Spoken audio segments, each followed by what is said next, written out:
बचपन में आपने पहले कृष्ण को कब जाना और पहली याद क्या है उनका? तो मेरे पिताजी महाराज वो भागवत के वक्ता हैं, बहुत समय से कथा कर रहे जी, हैं, जी। Almost 50 years. तो मेरा तो ऐसे परिचय हुआ कि अब बहुत बचपन का तो मुझे याद नहीं, पर मैं जब मेरे गर्मियों की छुट्टियां होती थी तो मैं पिताजी के साथ कथाओं में जाता था। And my best part of the कथा वॉज फोर्थ डे, क्योंकि फोर्थ डे ठाकुर जी का जन्मोत्सव होता था। सब लोग नाच रहे हैं, गा रहे हैं, नंद घर आनंद भयो, जय कन्हैया लाल की। और उसके बाद जब पिताजी महाराज ठाकुर जी की बाल लीला बताते थे तो एक कॉन्सेप्ट माइंड में ये था कि ये भगवान है।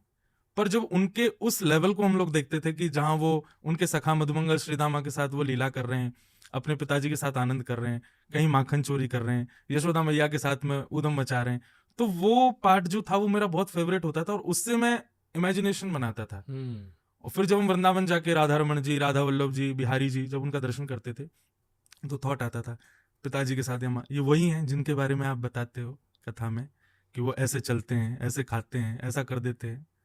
बोला हाँ, ये वही है। तो एक ऐसी फीलिंग आती है कि now he is sitting like a king, वाह! और हमने इनका वो चीज देखी है जिसने इनको किंग बनाया है।